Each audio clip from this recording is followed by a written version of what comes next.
ọ̀rọ̀ má ti di woro sí woro. Arábìnrin yìí màmá Sítà má ti wọ́ Lizzy Anjorin tùrùtù lórí ẹ̀rọ ayélujára. Àwọn ọ̀rọ̀ kògbákùgbé ọ̀rọ̀ mà ló sọ sí Lizzy Anjorin. Eléyìí má gbẹ̀mí tán. Ẹ̀gbọ́n ohun tó sọ. Lóṣì olórí burúkú ọmọ olè ajíbo olè ò fẹ́ máa fi mí kọ́rọ̀ sọ wasting time pẹ̀lú aláyé bàjẹ́ ìwọ tó pè ń jà tó bá ń wó lórí ẹlẹ́wọ̀n ìwọ àti láti ọ̀gọ́rá ọlọ́ṣà Jorimu express agbalẹ̀ onílẹ̀ olè ẹ̀yin lẹ́ lọ sẹ́wọ̀n gbogbo gbà so èmi kò ní o lọ irọ́ mi ò lọ lẹ́mi ni mo wà so white mo máa dá ẹ lóhùn ẹ ṣe èrè olórí burúkú olùsí fọkọ sí wí fọkọ ya wèrè ọlọ́run máa jájọ́ ọkọ̀ gbà káyé wa ta àtijọ́ tó ti jọ́ ọkọ̀ gbà láyé ẹ̀ ti ta ó máa ṣàlàyé òkè ọ̀rọ̀ tó wà lẹ́yìn ta ló pè é sí kó tó dá sí ọ̀rọ̀ yẹn ò kàn ó ṣàfẹ́ máa tap tó bá dẹ̀ bẹ̀rẹ̀ sí nínú ẹ ní pàkẹ́rẹ́ ọ̀rọ̀ ń sin àwọn olórí burúkú abirùn bíi tiẹ̀ àwọn aṣòṣì máa mọ̀ olórí burúkú tíìmù ẹ̀ wọ́n á máa sunkún kí orí àwọn depressed àwọn aláyébàjẹ́ ó lè ó talẹ̀ àwọn èèyàn sọ pé ó múlẹ̀ fáwọn wọ́n ń dìfẹ́ǹdì ẹ̀ káàkiri kálífó ó ti dilẹ̀ bàbá wọn dé ilẹ̀ òòṣà kódà gba àwọn tó ń kọ́lé láti ọjọ́ tó ti ta Florida tó ta kálífó tó ta wèrèwó ló tún lòun tà ń sìn yìí Instagram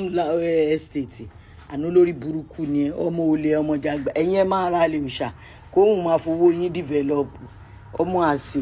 náà ló máa ń forí kù because ọ̀pọ̀nú ni yín ṣe rí wèrè yẹn bí pé ó ní kankan tó lè tà fún yín èyí tó ń tà sí wọn ní barahanda ló ń ṣe nígbà tí bọ̀bọ̀ tó ń ṣe kinní lórí ilẹ̀ yẹn bọ́ ta pé ilẹ̀ yẹn ò jẹ́ níhùn pé ó jẹ́ òun lówó fẹ́ǹsì ṣèbí gbogbo yín ní bọ̀bọ̀ yẹn ń purọ́ ni bọ̀bọ̀ yẹn lọ sọ́dọ̀ Gistlover kò sí kan tí bọ̀bọ̀ yẹn ò sọ tó gbé evidence ilẹ̀ bọ̀ tó lórí burúkú yín ẹ lè ever gbọ́rọ̀ kéèyàn ní kẹwàá máa dá 5,000 1,000 bẹ́ẹ̀ bá ṣe lówó kẹwàá lálẹ́ inú yín náà ń dùn òun fowó yín develop ayé ẹ̀ ó lè ẹni tó jẹ́ wípé ó lè ẹ̀ ojú táwọn tó ń já mọ́tò gbàlẹ̀ express lọ kò sí olè ló ń jà ta ni kí ni ọkọ̀ àárọ̀ kí lọ́jọ́ ń ṣe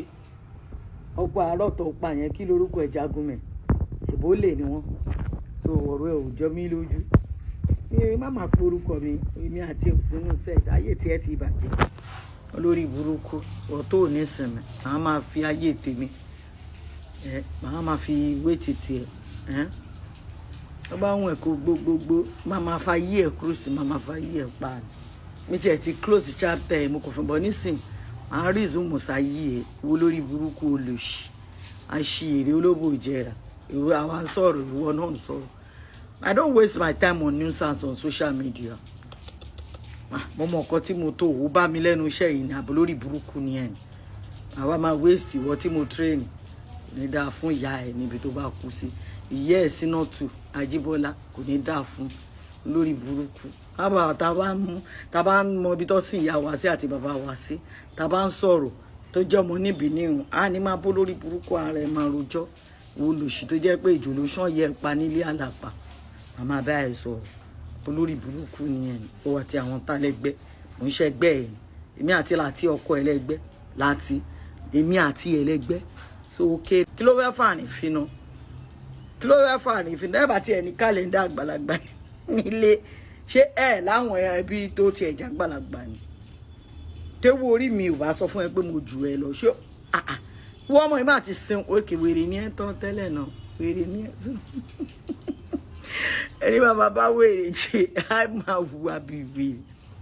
ọmọ ń wọ̀ ní respect tó máa fún láti orí ẹja ni kò fún mi táyé ò bá fẹ́ bàjẹ́ àní rí jù bẹ́ẹ̀ lọ torí ibi ilé tí mo fi bẹ́ẹ̀ ṣe máa fi bu ẹ̀jẹ̀ mi ń ṣẹgbẹ́ ẹ̀ kò jẹ́ kó rí ẹ pé ìyá ẹ̀ sínú tó bá wà láyé àǹtí mi ni máa pè kò jẹ́ kó rí ẹ pé bọ̀ tó bá jẹ́ yàn gidi ni lórí burúkú ọmọ olè kó ṣì kúrò bí kò ṣì lọ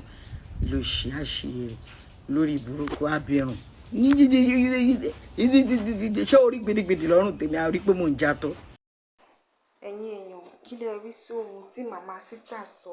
nínú fọ́nrán yìí fún Lizzy Anjorin? Ẹ jẹ́ ká mọ̀ ní abala àríwí sí comment section. Ẹ jọ̀wọ́ ẹ like share fídíò wa. Ẹ ṣé gan ni fún àtìlẹ́yìn yín. A dúpẹ́ àwọn olóòtú.